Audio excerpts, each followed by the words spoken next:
जैसे कमेंटिंग आ रही है खालिस्तानी जो कहा जाए, क्या ये आपको लगता है कि सही बात है? क्योंकि एक देश के लिए बंदा जो खेलता है उसको ऐसे ही इनाम दिए जाए। आप 8 साल पहले इस तरह का मानसिकता कभी नहीं था। कोई देश दूसरे को देशद्रोही नहीं बोलते थे। आप देखे होंगे, कभी नहीं होता था। देशद्रोही, पाकिस्तानी, खालिस्तानी इस तरह के शब्द कोई नहीं इस्तेमाल करता था। अब पिछले 8 साल में क्या हुआ? जब से मोदी और बीजेपी और आरएसएस आए, जो देश को सबसे ज्यादा नुकसान पहुंचा रहे हैं। मोदी जी बोलते कि कपड़े से उनको पहचानो, खाने से उनको पहचानो। ये मिड डे मील में ये अंडा बंद करा दिया। मिड डे मील में अंडा नहीं दे रहे बच्चे को। जिस देश में जो दुनिया के सबसे ज्यादा कुपोषित देश भारत है, अंडा खाना मना हो गया है क्योंकि आरएसएस वाले जो है वो लोग अंडा नहीं खाते हैं। तो खाना नहीं है, कपड़े से पहचानिए। लड़कियां जो है बाहर नहीं घूम सकती है, लड़के से बात नहीं कर सकती है, कपड़े लड़कियों के ऊपर टिप्पणी करते हैं। अब अर्शदीप पर आ गई। ये मानसिकता जो है ये बीजेपी फांसीवादी मानसिकता है। ਸਤਿ ਸ਼੍ਰੀ ਅਕਾਲ, ਤੁਸੀਂ ਦੇਖ ਰਹੇ ਹੋ ਟੀਵੀ ਪੰਜਾਬ। ਮੈਂ ਤੁਹਾਡਾ ਨਾਲ ਜਸਪ੍ਰੀਤ ਸਿੰਘ ਅਸ਼ਕ। ਅਰਸ਼ਦੀਪ, ਜਿਸ ਤਰੀਕੇ ਨਾਲ ਮੈਚ ਖੇਲੇ ਉਸ ਤੋਂ ਬਾਅਦ ਲਗਾਤਾਰ ਉਹਨਾਂ ਦੇ ਖਿਲਾਫ ਜੋ ਕਮੈਂਟਿੰਗ ਹੋ ਰਹੀ ਹੈ, ਖਾਸ ਕਰਕੇ ਖਾਲਿਸਤਾਨੀ ਜਾਂ ਹੋਰ ਚੀਜ਼ਾਂ ਉਹਨਾਂ ਨੂੰ ਕਹੀਆਂ ਜਾ ਰਹੀਆਂ ਨੇ। ਲਗਾਤਾਰ ਸਾਡੇ ਦੇਸ਼ ਦੇ ਵਿੱਚ ਐਸੇ ਹਾਲਾਤ ਬਣਦੇ ਜਾ ਰਹੇ ਆ, ਚਾਹੇ ਖਾਣ ਦੀ ਗੱਲ ਹੋਵੇ, ਚਾਹੇ ਕੱਪੜੇ ਪਾਉਣ ਦੀ ਗੱਲ ਹੋਵੇ, ਚਾਹੇ ਰੰਗ ਚੂਜ਼ ਕਰਨ ਦੀ ਗੱਲ ਹੋਵੇ, ਹਰ ਇੱਕ ਨੂੰ ਧਰਮ ਨਾਲ ਜੋੜਿਆ ਜਾਂਦਾ, ਹਰ ਇੱਕ ਨੂੰ ਸਪੈਸੀਫਿਕ ਚੀਜ਼ ਨਾਲ ਜੋੜ ਦਿੱਤਾ ਜਾਂਦਾ ਤੇ ਸਾਨੂੰ ਦੇਸ਼ ਦਾ ਗਰਦਾਰ ਜਾਂ ਦੇਸ਼ ਦੇ ਖਿਲਾਫ ਕਿਹਾ ਜਾਂਦਾ ਆ। ਇਸ ਟੌਪਿਕ ਨੂੰ ਲੈ ਕੇ ਗੱਲਬਾਤ ਕਰਾਂਗੇ ਐਮਪੀ ਅਜੇ ਕੁਮਾਰ ਜੀ ਨਾਲ, ਕਿਉਂਕਿ ਉਹ ਇੱਕ ਯਾਤਰਾ ਤੇ ਨਿਕਲੇ ਹੋਏ ਨੇ, ਭਾਰਤ ਜੋੜੋ ਯਾਤਰਾ। ਕਿਉਂਕਿ ਉਹ ਚਾਹੁੰਦੇ ਨੇ ਕਿ ਜਿਹੜਾ ਭਾਰਤ ਆ ਮੁੜ ਕੇ ਉਹਨੂੰ ਜੋੜਿਆ ਜਾਵੇ। ਜਿਸ ਤਰੀਕੇ ਨਾਲ ਧਰਮ ਦੀ ਜਿਹੜੀ ਰਾਜਨੀਤੀ ਫੈਲੀ ਹੋਈ ਹੈ ਉਸ 'ਤੇ ਰੋਕ ਲੱਗੇ, ਜਿਸ ਮਾਨਸਿਕਤਾ ਨਾਲ ਜਿਹੜੇ ਆ ਭਾਜਪਾ ਆਪਣਾ ਕੰਮ ਕਰ ਰਹੀ, ਉਸ 'ਤੇ ਰੋਕ ਲਾਈ ਜਾਵੇ, क्योंकि बेरोजगारी के मुद्दे होने चाहिए पर वो नहीं है, मुद्दे कुछ हो रही हैं। आपका बहुत बहुत स्वागत है। नमस्कार। सर, सबसे पहले अर्शदीप की बात करेंगे। जैसे कमेंटिंग आ रही है खालिस्तानी जो कहा जाए, क्या ये आपको लगता है कि सही बात है? क्योंकि एक देश के लिए बंदा जो खेलता है उसको ऐसे ही इनाम दिए जाए। देखिए एक चीज है, अर्शदीप तो देश का लड़का है। हमारा जितने भी देश के लोग हैं उन पर हम लोग का गर्व है। भारत के टीम में सबसे शानदार बॉलर में से जो है ना, वर्तमान में जो अगर आप 5-10 साल में देखेंगे तो सबसे अच्छे बॉलर में से उनकी गिनती है। अब क्रिकेट मैच है और इस तरह से जिस तरह से टिप्पणी आ रही है ट्विटर और फेसबुक वगैरह में, ये एक मानसिकता को दर्शाता है। आप 8 साल पहले इस तरह का मानसिकता कभी नहीं था। कोई देश दूसरे को देशद्रोही नहीं बोलते थे। आप देखे होंगे, कभी नहीं होता था। देशद्रोही, पाकिस्तानी, खालिस्तानी इस तरह के शब्द कोई नहीं इस्तेमाल करता था। अब पिछले 8 साल में क्या हुआ है? जब से मोदी और बीजेपी और आरएसएस आए हैं, लगातार इस तरह की भाषा के जो इस्तेमाल होने लगे, जो देश को सबसे ज्यादा नुकसान पहुंचा रहे हैं। मोदी जी बोलते कि कपड़े से उनको पहचानो, खाने से उनको पहचानो। ये मिड डे मील में ये अंडा बंद करा दिए। मिड डे मील में अंडा नहीं दे रहे बच्चे को। जिस देश में जो दुनिया के सबसे ज्यादा कुपोषित देश भारत है, अंडा खाना मना हो गया है क्योंकि आरएसएस वाले जो है वो लोग अंडा नहीं खाते हैं। तो खाना नहीं है, कपड़े से पहचानिए। लड़कियां जो है बाहर नहीं घूम सकती है, लड़के से बात नहीं कर सकती है, कपड़े लड़कियों के ऊपर टिप्पणी करते हैं। अब अर्शदीप पर आ गई। ये मानसिकता जो है ये बीजेपी फांसीवादी मानसिकता है। मैं फिर से सबको याद, 8 साल पहले कोई भी टीवी डिबेट में आप याद कीजिए, खाने पर, कपड़े पर, धर्म पर कोई जो है बहस होती नहीं थी।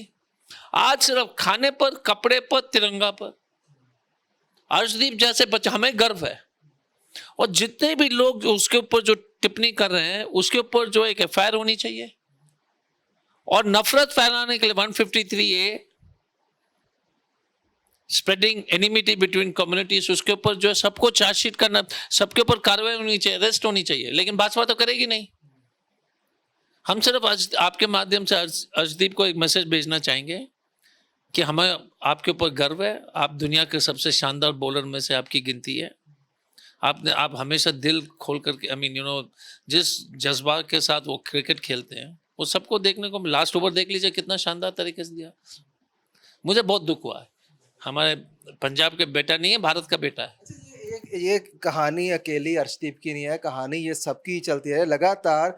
हर एक टॉपिक, बेरोजगारी, नौकरी, इसको तो छूते नहीं, सिर्फ एक धार्मिक डिबेट होनी शुरू हो गई है। जैसे चैनलों पे लड़ते हैं, एक धर्म, छोटे धर्म या कम गिनती वालों को लगातार टारगेट किया जा रहा है कि ऐसा कैसा कब तक चलेगा? ऐसे फिर लगता है कि देश ऐसे सर्वाइव कर पाएगा? देखिए, जब भी देश, किसी भी, जो भी देश टूटा है दुनिया में, पहले सामाजिक दरार पैदा होते हैं, उसके बाद देश टूट जाती है। आप कहीं पर भी देख लीजिए दुनिया में, हर देश जिसके जो विभाजन हुआ है, साइप्रस, नॉर्दर्न आइलैंड में प्रोटेस्टेंट और क्रिश्चियन है, साइप्रस में टर्क और ग्रीक के बीच में है। आप रशिया को देख लीजिए, जब भी रशिया टूट गया, सोवियत यूनियन टूट गया, सामाजिक दरार जिस देश में जो है जैसे ही शुरू होती है, तो 15, 20, 25 साल बाद जो है वो देश का जो है विभाजन हो जाता है। भाजपा ने एक काम शुरू कर दिया है, नफरत के माध्यम से समाज में जो है, अब अल्पसंख्यक, आप देख लीजिए टीवी डिबेट में, मैं राष्ट्रीय प्रवक्ता हूं, इतने साल से मैंने बेरोजगारी का कोई डिबेट अटेंड नहीं किया। पत्रकार लोग ईमानदार है, गोदी मीडिया के जो मालिक है, मोदी जी के 2 आदमी ने पूरा सभी चैनल खरीद लिया है। पत्रकार की कोई गलती नहीं है, वो अपने जो है ईमानदारी से कोशिश करते हैं और मैं उनको सलाम करता हूं। लेकिन ये जो गोदी मीडिया और कुछ एंकर्स है जो उनके जो है तलवा चाटते रहते हैं, वो लोग हमेशा ध्यान भटकाने के लिए, आप बताइएगा कि आज के डेट में, पिछले 8 साल में 25 करोड़ नौयुवक ने जो है नौकरी का दरखास्त में दी हैं। 25 करोड़ मतलब पूरे देश के नौयुवक 8 साल में। आप निकलिए बाहर, किसी लड़के से पूछे क्या करता है, या तो जोमेटो में है, या बिग बास्केट में है, या स्विगी में है, या थोड़ा सा मोदी जी ने अगर 10 दिन का ट्रेनिंग कराया होगा तो अर्बन क्लैब में होगा। इतना ही लायक हमारा नौयुवक की जो है स्थिति हो गई है। कोई इंजीनियर नहीं पढ़ रहा है, कोई डॉक्टरी नहीं कर रहा है, कोई कोई कुछ नहीं। अर्बन क्लैब, स्विगी, ओला, उबर। चलो फिर भी थोड़ा बढ़िया है, क्योंकि ये तो पकौड़े तलने की बात करते हैं। नहीं, वो भी जोमेटो के लिए पकौड़े तल रहे ना बॉस, और खराब स्थिति है। तो अपने अगर बेचता, ये तो बीच में जोमेटो भी पैसा ले लेते हैं ना, तो पकौड़े भी जो तल रहा है वो जोमेटो स्विगी के लिए तल रहा है।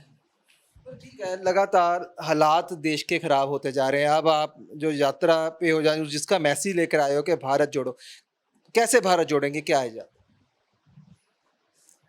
देखिए, कल राहुल जी ने कहा कि संवैधानिक संस्थान खत्म है, सब उद्योगपति चुनाव के ऊपर पैसा का प्रकोप इतना ज्यादा हो गया है, मीडिया जो है 2 आदमी की जो है पूरी जो है वर्चस्व है तो बिक गया है। तो हम क्या करेंगे? हमको जैसे आज़ादी के समय पब्लिक के बीच में डायरेक्टली जाना पड़ रहा है, पब्लिक के बीच में संवाद होगी कि देश से क्या हो रहा है। हर जगह से राहुल गांधी जी को देख लीजिए, इस देश में किसी भी राजनेता ने, मुझे नहीं लगता कोई व्यक्ति ने 3500 किलोमीटर चला हो। हाल में चंद्रशेखर जी ने जो है 83 में किया था, पर वो पर्सनल पद यात्रा था। हम संवाद डायरेक्टली करेंगे, हर प्रदेश में हम करेंगे। जैसे हमारे त्रिपुरा और झारखंड में हम लोग अपने पद यात्रा करेंगे, 100, 200, 300 पूरे प्रदेश का जो यात्रा करेंगे। भारत जोड़ो के माध्यम से हम राहुल गांधी जी का संदेश जो है पहुंचाने की कोशिश करेंगे। बेरोजगारी, महंगाई, समाज को एकदम नफरत में ठेल देना और पूरी संवैधानिक संस्थान को खत्म कर देना। ईडी और सीबीआई को हम अनुरोध करेंगे आपके माध्यम से कि इलेक्शन कमीशन में एक आवेदन दे दें और एक नेशनल पार्टी के रूप में अपने आप को एक दरखास्त दे दें कि हम भी एक पॉलिटिकल पार्टी हैं, ईडी सीबीआई, ताकि फिर वो अपना गठबंधन बना करते रहें किसी और के साथ, इसके साथ, उसके साथ, क्योंकि वो तो पार्टी बन चुकी है। अब जब कुछ बचा ही नहीं है तो अपने आप को स्वयं घोषित कर लें कि हम एक राजनीतिक दल है और हमारे जो है सर्विसेज जो है, जो भी सबसे ज़्यादा जो है बोली में सबसे ज़्यादा पैसा देगा, हम उसके लिए काम करेंगे। तो कोई हर्ज नहीं है। काम करने की बात और एक अभी एयरपोर्ट के जो सारी सुरक्षा की बात है उसका जो ठेका प्राइवेट कंपनी को देने की बात चल रही है कि सबको प्राइवेट कर दिया जाए, सुरक्षा कर दिया है। अभी इसके साथ मैं एक और चीज़ रिलेट करने की कोशिश करता हूँ। अग्निपथ की एक स्कीम आई थी जो रक्षक बनवाने थे जो गवर्नमेंट के, वो यही बात कह रहे थे सभी लोग के वो वहाँ से ट्रेनिंग करेंगे और इन इन लोगों के अधीन काम करेंगे। लग रहा है कि अभी वो बात पूरी होती नजर आ रही है। देखिए, अग्निवीर वाला स्कीम का जो है एक बहुत ही राष्ट्र सुरक्षा के साथ खिलवाड़ का उदाहरण मैं आपको देता हूँ। गोरखा रेजिमेंट है, भारत का शान है वो, कारगिल से लेकर के चीन बॉर्डर में, हाँ पाकिस्तान, पूरा देश पाकिस्तान के लड़ाई में। गोरखा रेजिमेंट कहाँ से, वहाँ के जवान कहाँ से आते हैं? नेपाल से। नेपाल ने मना कर दिया, मतलब गोरखा रेजिमेंट बंद हो जाएगा। भारत का जो सबसे मशहूर रेजिमेंट में से जिनकी गिनती होती है, उनके जो है इतने लोग वीर चक्र वीर चक्र के जो है उनके ऑफिसर और जो है जवान उससे सम्मानित किया गया है, वो रेजिमेंट बंद हो जाएगी। बिपिन रावत उस रेजिमेंट के कर्नल ऑफ द रेजिमेंट बोलते हैं, जो जनरल ऑफ द रेजिमेंट, जो कर्नल ऑफ द रेजिमेंट बोलते हैं, जनरल थे, उस रेजिमेंट से आते थे, गोरखा रेजिमेंट से, बिपिन रावत जी। अब सीआईएसएफ के 3000 जवान का खत्म करने का ये कारण इसलिए है, आपने एक तो निजीकरण कर दिया एयरपोर्ट का। अब किसको डालेंगे सस्ते में? अदानी जी का एयरपोर्ट है, उसको सीआईएसएफ के पैसे अदानी जी को देना पड़ता है। वहां का पर जवान का कॉस्ट सीआईएसएफ का 70-80 हजार होगा। मोदी जी को लगा कि यार हमारे भाई अदानी को इतना बोझ क्यों दे रहे हो, हम इसको हटा देते हैं और एक सस्ता में पोस्ट अग्निवीर को जो है 20,000 में दे देते हैं। सरकारी खर्चे पे ट्रेंड किए हुए, सरकारी खर्चे में ट्रेन किए हुए सिक्योरिटी गार्ड अदानी जी को 20,000 में। ये खेल है। आप समझिए देश में क्या हो रहा है कि सिर्फ सब चीज अदानी भाई के लिए हो रहा है।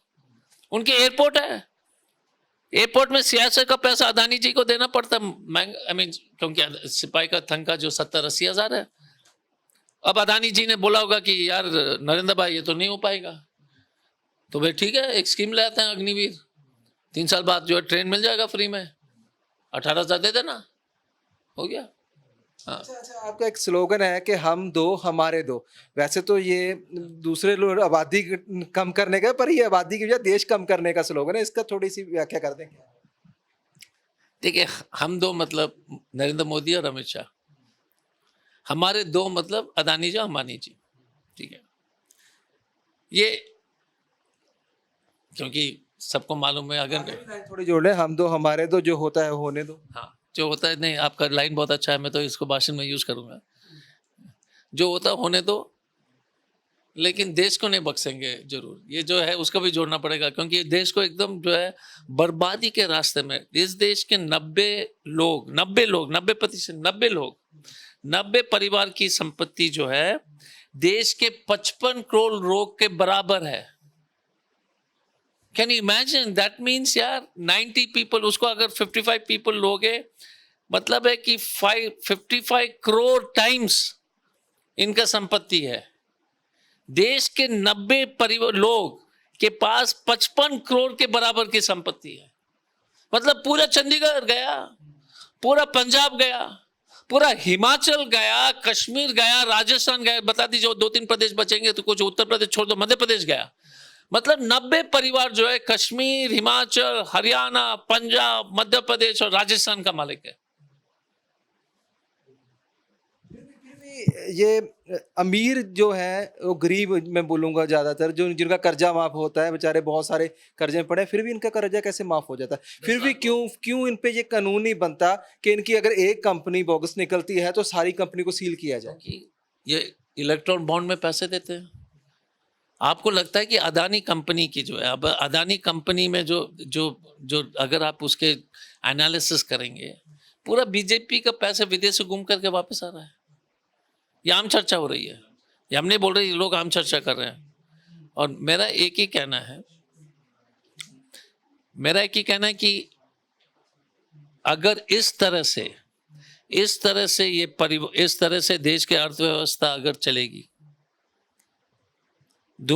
देखिए अदानी दुनिया का तीसरा सबसे अमीर आदमी बन गया, भारत नाइजीरिया से नीचे चले गया पर कैपिटा में। टीवी चैनल गोदी मीडिया दिखा रहा है कि भारत का अर्थव्यवस्था अब चौथे पोजीशन पर, इंग्लैंड को पीछे कर दिया, करेक्ट। भारत का पर कैपिटा इनकम 144 है पर कैपिटा, मतलब हम दुनिया के सबसे गरीब देश में से है। हमारा हर नागरिक की कमाई हम 144 वाले पोजीशन में है।